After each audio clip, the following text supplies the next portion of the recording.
Good afternoon, ladies and gentlemen. Welcome to Option Trades, Trading the Economics Calendar. We'll begin our webinar in just about 5 minutes as soon as everyone's had a chance to log in and get set up. So I'll be back with you shortly to get started. In the meantime, I would appreciate it very much if you could locate on your computer monitor the screen that lets you type in questions and answers and chat with me. And if you can just write in and let me know that you can hear this announcement all right, so I know your audio is working and my audio is working. Second, let me know what country you're visiting us from, and let me know if you're currently a trader with Option Trader, or you're just a new trader to binary options, because that helps me know how to change the webinar to fulfill all the clients out there. So if you can write in those things, I greatly appreciate it, and we'll get started in just a few minutes. So sit back and relax, and I'll be back with you right on the hour.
Good evening, ladies and gentlemen. This is Barry Norman from Option Trade. Welcome to our class on trading the economics calendar. Now, there is a couple things I have to do before we get the class started. And that, number one, is to give you our risk warning. Trading in binary options can result in the loss of the amount invested. Do not trade with funds that you cannot afford to lose, and seek advice if you do not understand the risks. All information that is provided in this webinar is for educational purposes only. The presenter, that's me, is not a financial or investment advisor, and we do not recommend any securities or instruments of any kind. All securities that we talk about tonight are cited only for educational purposes only. So in other words, when we review the next week's calendar and we talk about making trades and analyzing it, I'm trying to teach you how to do the analysis. So if I say you can trade the euro going up, that doesn't mean go trade it. It means do your own analysis, follow the steps that I teach you, and then make your own decision. And that's how you should trade at all times. Never guessing, doing your own analysis and making your own decision, and making sure you understand how to trade and what the trade is that you're making. Now, we have to give you this risk warning because option trade is a legally registered and regulated binary options and investment company. And we are required to do certain things by the Securities and Exchange Commission, and that is number one, to give you a risk warning. Number two, to trade and make sure all of your transactions and everything we do with you is transparent, and not to give you a whole line of BS while we go along with it. So, on that note, I'm going to remind you when we trade binary options that we are only looking for a reason or something that we determine will give an asset momentum to carry it up or down at a specific period of time. Because remember, with binary options, you only are concerned with which direction the asset is going. Okay, not how far it's going to go, because you make the predetermined profit whether the euro goes from 133.99 to 134 or 134.50. It doesn't make a difference. You only get the predetermined profit. So we don't have to concern ourselves with how far the asset will go. Number one. Number two, we don't have to protect from loss or risk, because the only risk or loss we have is the dollar amount we type into the screen. So trading the economics counter is one of the best ways to trade binary options. Now, the economics counter is a fundamental analysis tool that allows traders to position themselves to take advantage of future currency movement. The economics counter, it's not actually published, it's updated daily on almost immediately, and it's a key trading tool for traders to use fundamental analysis as signals for entering or exiting trades. Economic and political news can change the direction of a currency pair in seconds, and fundamentals that are true in an instant can be rendered absolutely meaningless by fresh fundamentals in a few seconds later. Okay. Now, the economics counter enables traders to track the economic indicators and political events that impact currency movement. So all that basically says is the economics counter tracks all economic events, puts them all together in one nice, easy place, so you don't have to start tracking down what's going to happen and miss an event or make a mistake trading because you don't realize something is due to happen, whether it's a speech by Mario Draghi or a decision by the Federal Reserve in the U.S. or it's Chinese data or a meeting by the G7 or the G8. All this is kept for you on the economics calendar. Now, the important news for trading the Forex market is programmed months in advance. Traders will know when a meeting of the European Central Bank to discuss interest rates will take place on such a date in the future. This gives traders time to do some research and some analysis and position themselves accordingly. Now, the key is, number one, knowing where to find economics, and they're free and easily available to everybody. The second is learning to read the economics calendar. From there, tonight we're going to first learn to read the economics calendar and how to interpret the data that is on there. And then from there, we're going to go try to build a strategy to trade these economic events. So first, I'm going to ask the people in the class if you could type in, do you understand how to read an economics calendar? If all of you know how to read an economics calendar, I don't need to go over it. If you don't, I'm going to go with you step by step and explain all of it. So if you can write in and say, yeah, I know how to read an economics calendar, I will skip this part. If I don't hear from you, I'm going to go forward. Okay, now, the first thing we need to look at on the economics calendar is the current time. Okay, no matter which calendar you use from which provider, and they're free, okay, you must adjust the calendar to your local time zone. You don't want to make a mistake and make a trade incorrectly because you miscalculated the time of an event.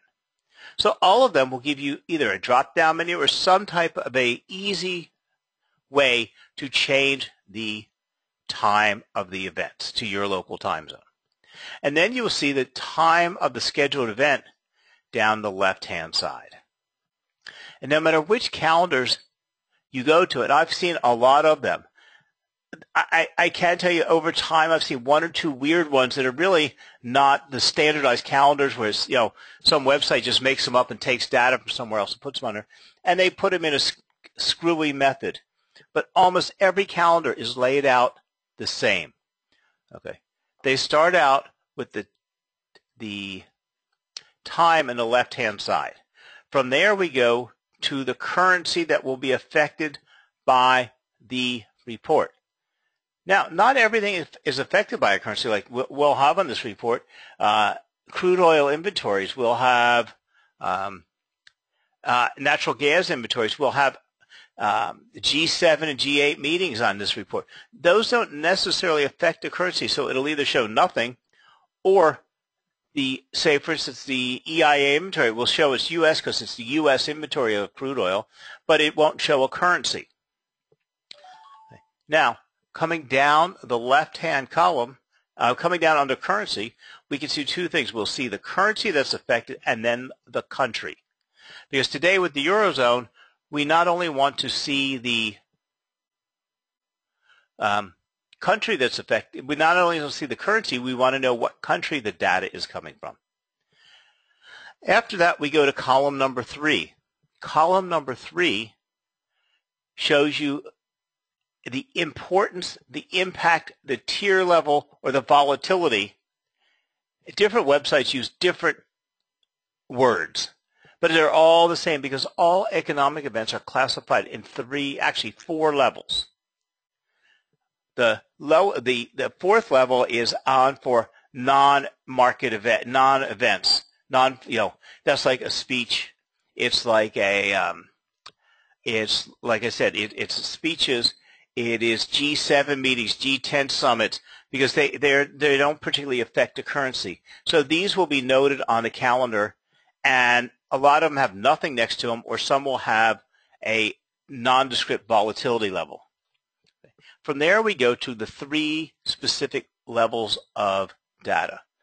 Top tier data, which is called level 3 data, is very, very, very important data, which on its own can move the markets.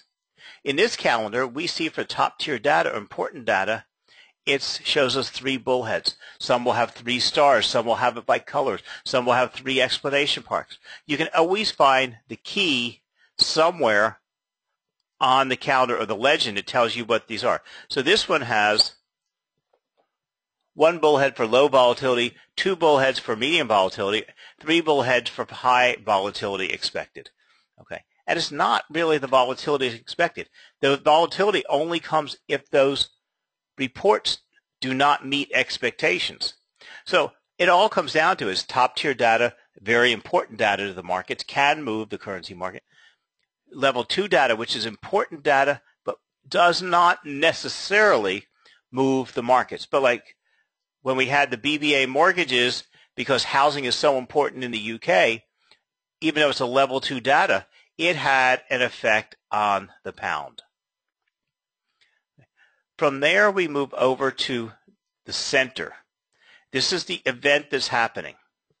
Okay. Now, to explain all this to you, I'm going to take you over to a live calendar. So hold on. Let me bring up that live calendar onto your screen. And as soon as it pops up there with us, I'm just waiting for it to come up on your screen. There we go. So this is actually today's economics calendar for the events for today. And so we can see my calendar is set in GMT time. It is today's calendar. And Actually, this is this week's calendar, so let's go over just to today's calendar. Let's click. I'm going to wait for that to pop up on your screen. There you go. Now, we can see the first event was at 0100 this morning. It was from China, and it was a level 3 event, and it was Chinese manufacturing PMI. Now, if you're new to the financial markets or you're new to the economics calendar, there are tons of events, and these events have all weird names.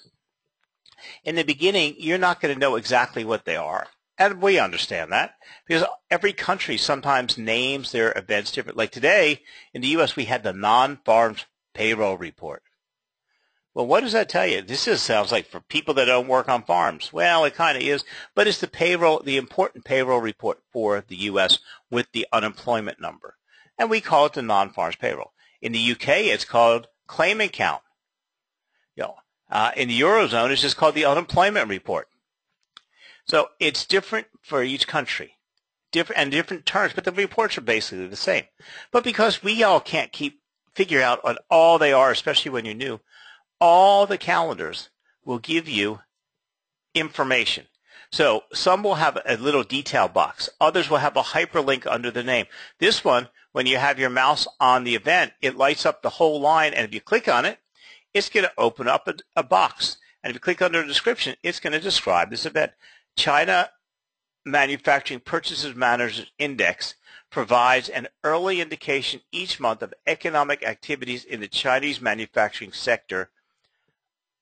It is compiled by the Chinese Federation of Logistics and Purchasing and the China Logistics Information Center based on data collected by the National. Okay, so it goes on and it explains it all to you. It tells you how it was collected by questionnaires, and the data presented here is compiled from the whatever, and it explains to you what it is.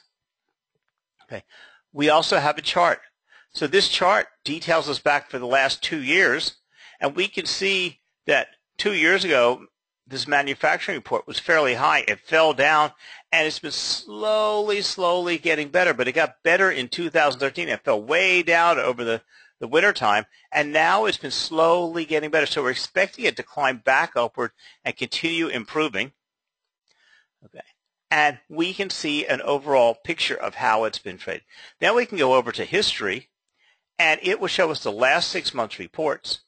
We can see here the previous, the forecast, and the actual, and we can actually start to see how the range of this report, where it comes out at, where it usually is, what the variance is between it, how big of a range it moves in. Okay.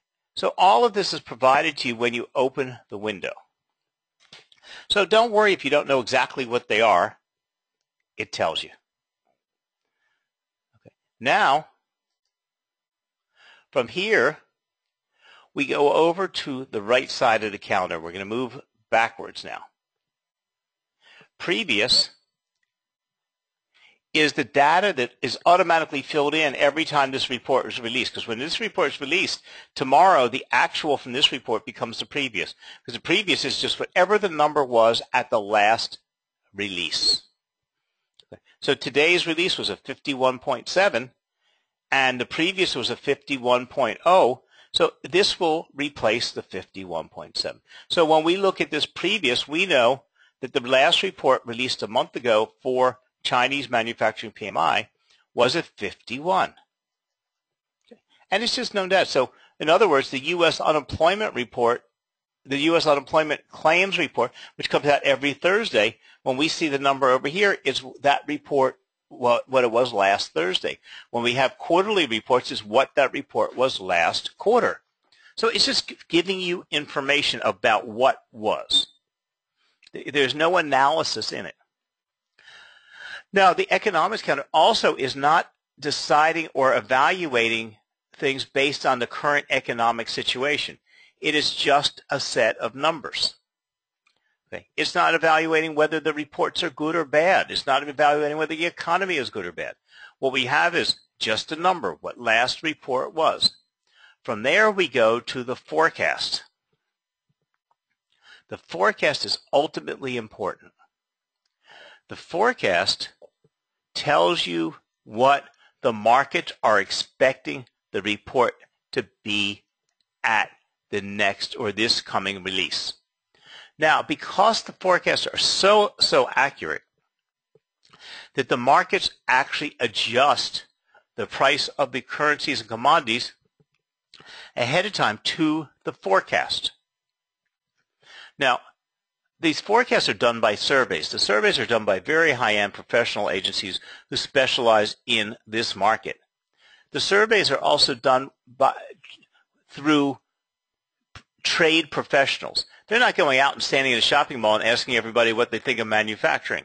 They're going into the manufacturing and talking to purchasing managers only, and some are done by basic large corporations, some are done by small corporations. So the Chinese PMI was all the big corporations, and it's 700 companies are surveyed. It's the same 700 companies that are surveyed every month. So the forecast is pretty accurate. Now we have previous and we have forecast. The forecast comes out about a week before the actual event is due to be released. And what this means is about on Sunday, you could sit down and take a look at all the events that are on the calendar for the following week. You can take a look at all the previous reports and all the forecasts, so you can start doing projections and analysis of what you think might happen. Now, the key to all this is, okay, what we're looking at is today's calendar, and everything has happened here already. Now, the first thing is I'm going to tell you how to read this, and then we're going to go look at next week's calendar so we can figure out how to trade it. So what we have is, let me just get these markings off the calendar. What we have here is the previous, and then we have the forecast. Okay. Today, at 1 o'clock this morning, the Chinese data came out. Now, the first thing they said, this data comes by RSS feeds, and it comes virtually immediately to you on these calendars as fast as it goes to a hedge fund manager, as fast as it goes to money managers. You get these feeds and you get the data immediately. When I started trading 40 years ago, you couldn't get this information, and they came by ticker tape. And you had to know somebody who worked in a big brokerage firm that had a ticker tape and get them to stop what they were doing and give you tell you what the data was. So you were calling them all day and night long and hoping you didn't piss off your friend. Okay, so it was difficult. Today, we get these immediately through these RSS feeds. So you get them sitting at home. You can get them on your mobile phone, on your tablet. You can get them anywhere instantaneously. Now, when I say that, it's slightly misleading. Okay. These come out, if they're government releases, they come to everybody at the same time. But a lot of these reports are done by private agencies that they own the actual report. Like PMI, most of the PMI around the world is owned by a company called Marquette. And they analyze and release the data. Now, none of this is done underhanded. There's no deception. Okay. It's known and it's printed on their websites. It's told to the world. If they are private reports and those private companies have subscribers, have members, they will release this data up to, some of them, if it's a Thomson Reuters report, up to 2 minutes before to their subscribers, and then they will release it by the feeds to everybody else around the world. But it is printed, it is not deceptive. Okay, the Marquette reports are released 1 minute before. Now, it has to be for binary options. Okay, we don't really care because we want to follow what the market reaction is to the report. So we get the report, they're already reacting. Now we just have to look at their reaction. Now we come to the actual, that the data is released as it comes out that day. Now, the first thing we need to know is how to read this data. Okay. There are many parts to this. The first is the number comes out here. If it comes out in green, it means it was better than the markets expected. That's a positive report. Okay, let me just put my cursor on. Okay, so actually if you hold your cursor right on that number, it's going to tell you it came out better than expected because the markets were expecting 51.4. It came out at 51.7. So that is much better for the markets. Okay, where we go to Australian PPI, which is Producers Price Index, which is like business inflation, they were expecting a 0.7% increase, and they got a minus 0.1% increase in the red. That means it was worse than expected. Okay. In China, we also had a secondary report, which is, if you notice, is almost similar to the top report. It's Chinese HSBC manufacturing PMI. It was expected at 52.0, and it came out at 51.7. Now, after you're trading for a while and read some of these, you'll understand what the difference is. And it's only really with the Chinese data. What happened was for so many years, the Chinese data was not reliable. They would change the figures. They would lie just to impress the world. So HSBC Bank started releasing its own survey of small to medium-sized companies that they had contacts with, and their number became the reliable number. So the world depended on the Chinese HSBC manufacturing PMI report to get a true sense of what was happening. Well, with time and China really entering the capital markets and reforming its economy, their figure now is pretty accurate. So the markets rely on both of these and give them equal credence, but the Chinese manufacturing official government surveys 700 of the top businesses, where you can see the HSBC report is mostly small and medium-sized businesses. Okay. And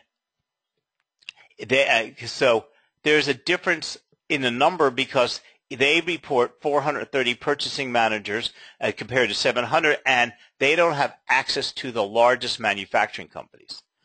But if you notice, we had two different expectations, but the report actually both came out at 51.7, except the small manufacturers, we were expecting a little bit better number. Okay. From there, we're going to go down, and we see today also, because the reason I'm showing you all of these today, because we're going to go look at these and see exactly what happened on the charts. We can see Spanish manufacturing PMI. It missed the mark. French did a little bit better. Now, what happens with manufacturing PMI in the Eurozone, they release all the individual countries, and then they release the overall Eurozone PMI, which is a combination of all of the manufacturing throughout Europe. So first we have Spanish, which missed expectation. French did a little bit better. Germany did terrible, which is very upsetting because Germany is the workhorse of the Eurozone. And then the Eurozone overall missed expectations. So that means manufacturing is not doing as well as we thought it would do. And it fell below where it was last month. Okay, now let's take a look real fast at how this affected the assets. Now, since we don't trade the Chinese renminbi or the Chinese yuan, and it's only traded in very small areas, but you can't trade non-binary options. What you have to know is the biggest effect you get out of China is a direct effect upon the Australian dollar, because Australia is its biggest trading partner, and almost all the ore and most of all the exports out of Australia go to China. So when we look at the Chinese data, we will look at it. It gives us an overall feeling of how the markets are doing, but it weighs down first the Australian currency, then the New Zealand currency, and then the third is classified as commodity currency is the Canadian currency. From there, but we're going to try to go straight forward, because what we're going to look at right now for class is we're going to look at a very easy one to take a look at.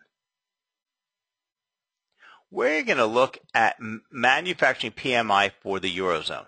Now, if you notice, this was released 7:15, 7:50, 7:55, 8 o'clock. So this all went on from 7 to 8 o'clock GMT time this morning. Okay. Now, what do you expect happened to the euro when this data was being released? So let's go up. I have a chart of the euro up here. Let me get my markings off of here for you.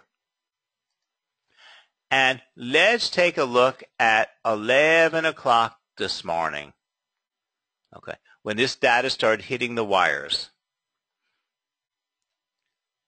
Now, my calendar on my website is not GMT time at the moment because I am traveling, and so it's at 1927, so it's 2 hours off. So we've got to go back to from 11 to 12 to 1 o'clock. So we want to go up here to 1300 and look at what happened with that data as it was being released today.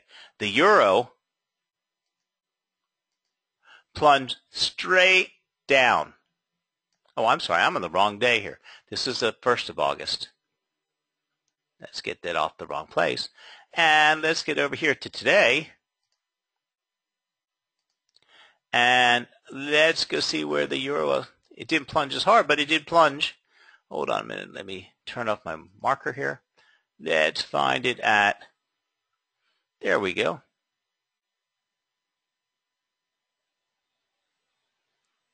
We can see as the data started being released, the euro came straight down. Okay, it reacts almost immediately. Now that was a wide range because it went from 07 to 0800. So from 11 o'clock on my my chart time, straight down, we can see that the euro went straight down.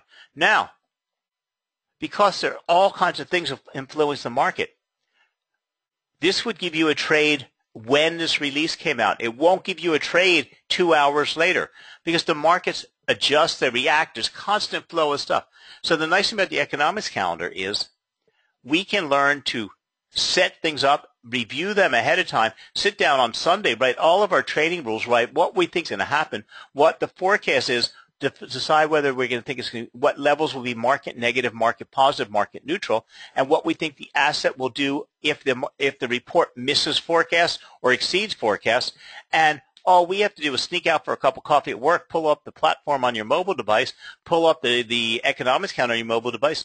When that number hits the wire, go make your trade and go back to work. Okay. Now, I'm going to teach you how to set all this up in a minute, but first we're learning how to read the economics. So from there, let's go over and we're going to show you that this really holds true all the time. So let's go look at what else happened today. Okay. Later today, we went back to 3-star events. We had 2 very, very important events in the U.S. We had the U.S. non-farms payroll report, which gives us the non-farms payroll jobs created, and we give us the unemployment level. This one report that comes out together. Now, we had expected 233,000 jobs. Okay. We got 209,000 jobs. Horrible, horrible report. We expected unemployment to stay at 6.1%. Unemployment climbed to 6.2%.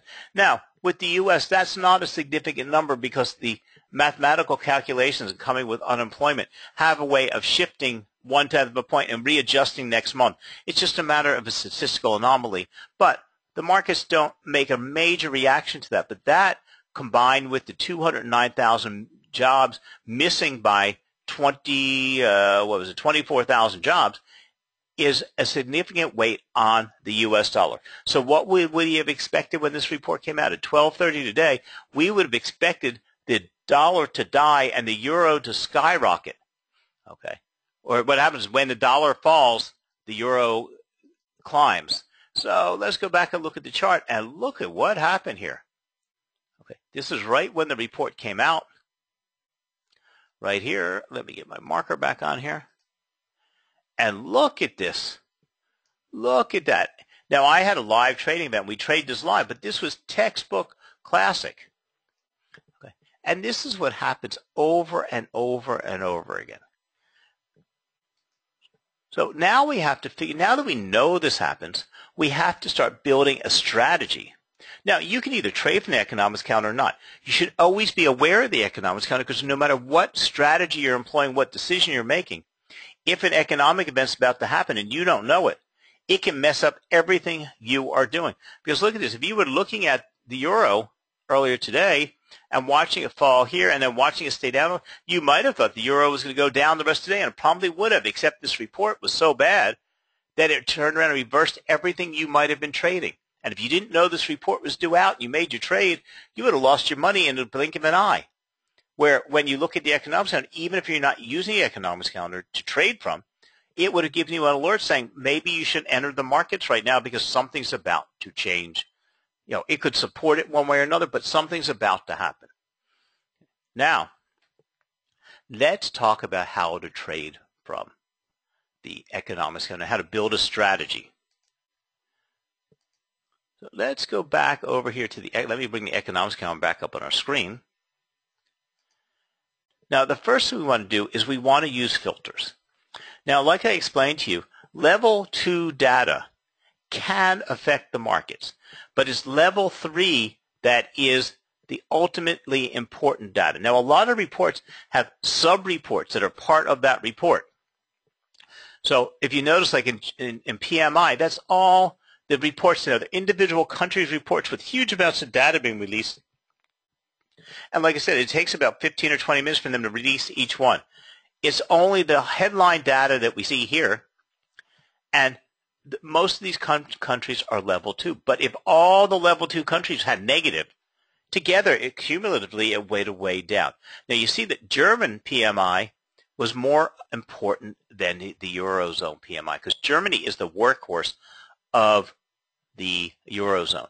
So over the last few months, Spanish, French, Portuguese, all the other countries' data. Now, the reason you're also seeing a lot of countries, their PMI report is considered level 1, and we don't even look at the level 1 reports here. So they're going through each country of the Eurozone. So the reason you don't see Portugal, you don't see Cyprus, because their PMI is level 1 data. So I've already just filtered it off of the report. So these are level 2 and level 3 data. You do the filters by just clicking on the filter button up here. So we could click in here and put Portugal, and let's go put Portugal. Portugal, how do you spell Portugal? And let's see, Cyprus. Okay, and let's pick another country in the Eurozone that I don't have clicked up here. Let's see.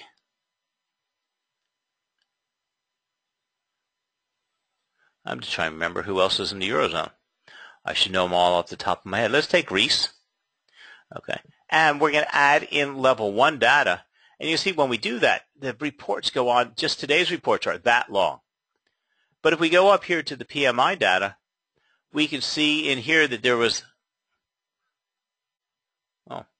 really wasn't. They only released the main countries today.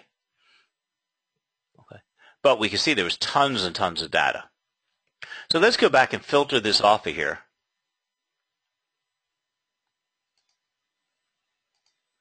And by simply getting rid of the level 1, we've cleaned it up mostly. Now, remember, I was saying level 1 has very little effect in the markets. Level 2 cumulatively could have an effect, but only level 3 data has the volatility and the importance that it will move the markets precisely at that event. So when we're going to build a trading strategy, we only want to look at level 3 data, top tier data. Okay. And believe me, there's more than enough of it. So let's go up here to our filter, and we're going to get rid of tier 1 and tier 2 data, and we're going to only leave tier 3 data up here. So all of these reports we could have analyzed and traded and made trades from today. Now, what we have to do is we have to determine what we consider market neutral, market positive, and market negative. Because there are ranges around the forecasted price that won't have much of an effect on the markets and won't give you a trading scenario. Then there's the range that it pushes it better or worse than far enough that the traders react. Okay, and that's where we want to do is gauge their reaction, because we go from market neutral, okay, and build that range where we won't have, what we're saying is it won't give us a trading scenario. Then we build what we call market positive. That means the report will be good and strong enough that it will push the asset or push the currency up, and therefore will give us a trading scenario. We also go to market positive plus, which can be way, way, way above, or on the reverse side, we have market neutral plus, which is way, way, way off, like the U.S. non-farms payroll report today. Okay. And that gives us a better trading opportunity. Now, the thing I haven't told you also is there's another part of this release. If we go over to the previous column, on the right-hand side, we can see down here that non-farms payroll report has a green number in the previous, and we see a red dot, a yellow dot. If we put our mouse in the yellow dot, it says it was revised from 288,000, and the new number is 298,000. It means it was revised upwards by 10,000 jobs. Okay. This is called a revision. When the new report is being released, there are many, many, many times that the previous report is adjusted because all of this data is coming in. There's huge amounts of data and all kinds of calculations, and some reports come in late, some surveys come back late, some information comes in late, some companies or some have to adjust it. There's errors made, and they spend the next month fixing all that, and when the report comes out this month, they will make an adjustment to the previous. So you have to remember that because an adjustment has to be calculated into the trading scenario of the report. So for instance, we're looking at the non-farms payroll report. We had a very significantly bad report. It was 209,000 jobs, a miss of 24,000 jobs, but we also had an upward revision of 10,000 jobs, okay, that were created last month. So say what happens is people actually started working, say, and were hired for these new jobs, and they actually didn't have their first payroll day to the 1st, but they were hired on the 31st, so they pushed the number back into last month's revision. Well, technically, you could add it on to this month's report. So instead of being so significantly bad at 233 to 209, we can say that it also has 10,000 new jobs added to it from a prior revision. So it came out at 219 technically or analytically, and therefore it was still a miss and a tradable miss, but it wasn't as significant of a miss as possible. You follow me? So you have to add and subtract some things from these numbers.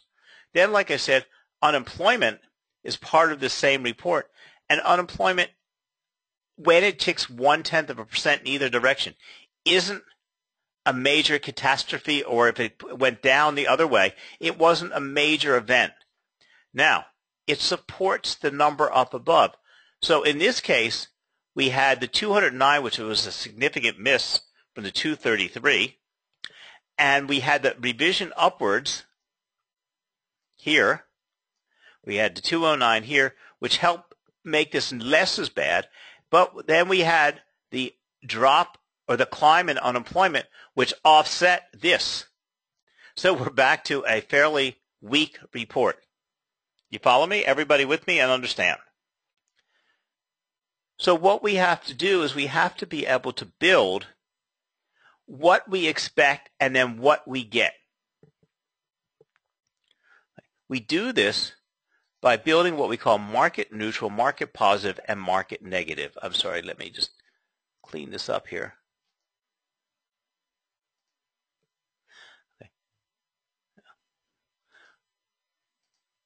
Okay. Now, to do this is I'm going to now bring up next week's reports, because we don't want reports that have already happened. We want reports that are about to happen, because you can't trade something after the fact. You have to be ready to trade it when it's released, and you have to analyze it before the release. Okay. Now, so let's go over, and I'm going to bring up another calendar for us. Just give me a second to get it up on your screen. And here I have, when it pops up in between, is, there we go. It's coming to you. Now, this is all the reports for next week. So first thing, let's go down and filter out the level 2 reports. That we only want the top tier data, or the data that will affect or that we can trade in the markets. Okay, so now we have all of these level 3 events. Okay, so it's enough to keep you trading all week long. The first thing is we want to take out interest rate decisions, because Interest rates have they are a whole different animal. Okay, because they're not economic, they're economic events, but they're not based on anybody's projection. We're waiting for, they are different. Those you'll learn how when you come to a class on trading central banks decisions, because those are just decisions. So we can take those reports out. So we can filter those reports out, and that's what we're going to do first. We're going to actually just remove them from the calendar. By going to filter, we're going to come down here, and we're going to remove central banks, and bam, now they're gone. Okay. Now we see all the major data. So what we're going to do is we can only take one event tonight. You can take the other events on your own, start learning about them, and that's why on the weekends you can spend 15 minutes on each event and read about them, learn about them. There's tons of information about them in the internet. So let's take the first event on Monday, which is retail sales in Australia. And that's a very important event. All over the world retail sales are, and every country releases retail sales. We can see it's a top tier event. It's coming out at 01:30 in the morning in GMT time from Australia. We can see that the previous was a minus 0.5, so retail sales had fallen last month. This month we're expecting a climb of 0.4%. So let's click here and open the window. First, let's go to the description column and read retail sales measures the change in the total value of inflation-adjusted sales at the retail level. It is the foremost indicator of consumer spending, which accounts for the majority of the overall activity. Now, if retail sales are good, it means consumer confidence is good. If consumer confidence is good, it will propel the job. And what it means is if people are happy, their jobs are secure, their wages are going up, they're spending money. If they're spending money, the whole cycle is working around. If we don't have consumer confidence, it stops somewhere and the cycle doesn't move forward. So consumer confidence is very, very important, and we can judge that based on retail sales. So it's an important report and will have a direct effect on the currency.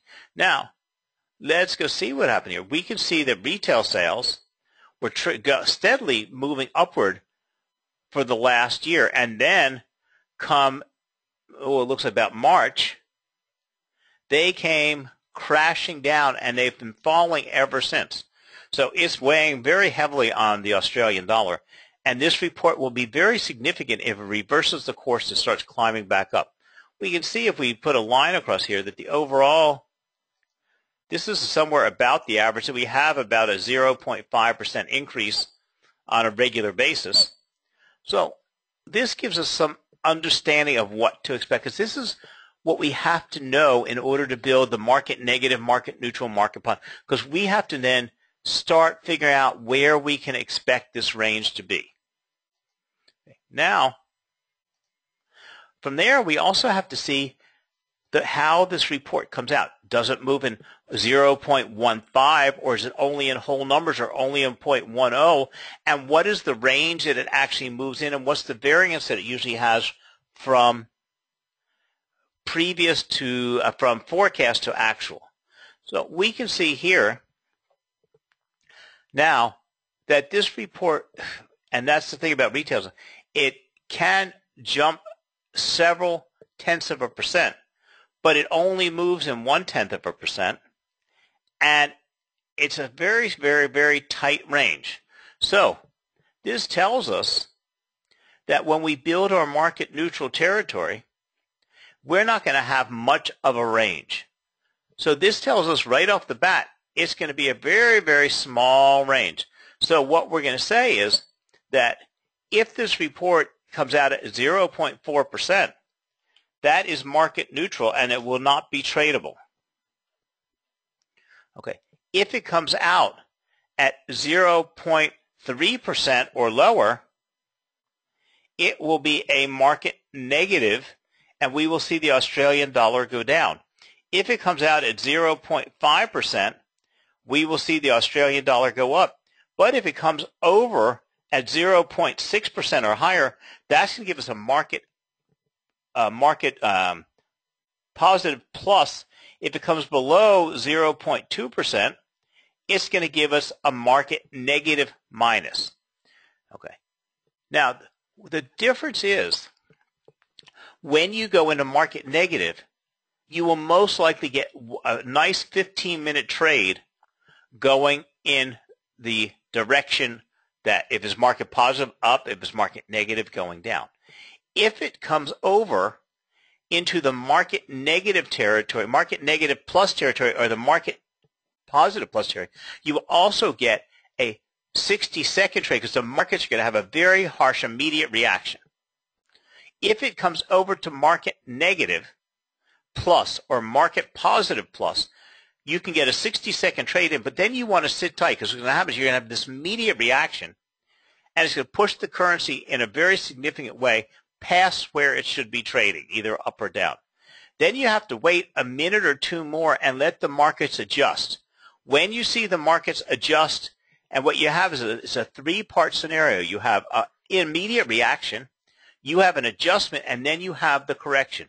Once you see it go either up or down significantly, and that's only when it's in the market neutral plus or the market negative plus, you will adjust. You can get the 60-second trade in. Then the markets will adjust and they will come down or go up a significant amount, and then they'll start the correction. When you see it reverse and then reverse again, that's when you can get in your 15-minute trade in the original direction which you had ascertained.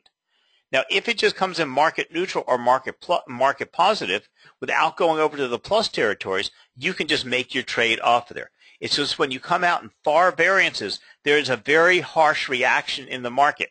You have to wait for that harsh reaction to go away and get adjusted to get in there and get that 15-minute trade. Because a lot of times it's moving so quickly by the time you enter your fingers to get the trade, it's already way past where it's going to adjust back to.